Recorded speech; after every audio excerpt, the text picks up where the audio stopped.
dikaruniai berkah yang luar biasa oleh Allah. Mereka hidup dalam kecukupan dan kemakmuran. Namun sayangnya, mereka sama buruknya dengan kaum Bani Israel. Mereka menyembah berhala dan selalu saja mengabaikan dakwah Nabi Yunus, nabi yang diutus untuk menyadarkan penduduk Ninawa. Nabi Yunus terus berdakwah bertahun-tahun lamanya, tetapi penduduk Ninawa tetap tidak mau menerima ajaran Nabi Yunus. Bahkan mereka tidak takut terhadap ancaman azab atau siksaan dari Allah. Mereka tetap saja menyembah patung-patung dan benda-benda bertuah lainnya. Sikap membangkang penduduk Ninawa tersebut membuat Nabi Yunus marah. Hingga akhirnya Nabi Yunus memutuskan untuk hijrah ke negeri lain. Sebelum pergi, Nabi Yunus mengingatkan akan datangnya azab atau siksa dari Allah yang sangat pedih. Namun, pesan itu tetap tidak dihiraukan. Sepeninggal Nabi Yunus, hukuman dari Allah benar-benar datang. Gelombang panas datang menerjang, sawah dan ladang mengering, sungai tak lagi terisi air, hujan tidak turun, dan di tengah-tengah bencana itu, barulah penduduk Ninawa sadar bahwa perkataan Nabi Yunus itu benar, bahwa Allah adalah Tuhan semesta alam dan tiada Tuhan selain Allah. Sementara itu, Nabi Yunus menumpang sebuah perahu untuk pergi ke negeri seberang.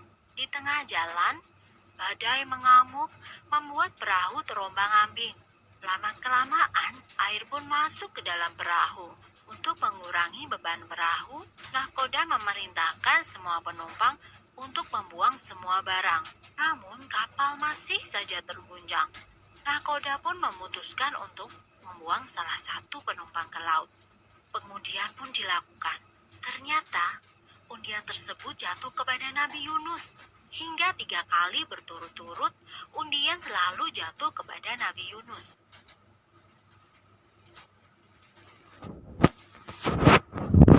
Nabi Yunus ikhlas jika dirinya harus dibuang ke laut untuk menyelamatkan kapal. Dan Nabi Yunus pun meloncat ke laut yang mengganas karena badai. Kemudian, Allah memerintahkan ikan paus untuk menelan Nabi Yunus. Nabi Yunus benar-benar ditelan oleh ikan paus. Kini ia berada di dalam perut ikan paus. Nabi Yunus terus-menerus berzikir dan berdoa kepada Allah untuk memohon ampunan. Setelah berhari-hari lamanya, barulah ikan paus itu menepi ke pinggir pantai.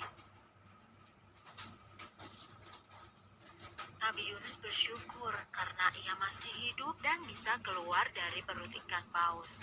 Meski demikian, ia keluar dalam keadaan sakit karena berhari-hari tidak makan dan minum. Kemudian Allah menumbuhkan pohon labu.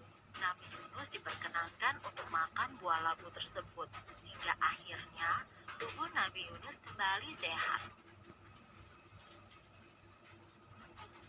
Selanjutnya, Allah memerintahkan Nabi Yunus untuk kembali ke negeri Ninawa.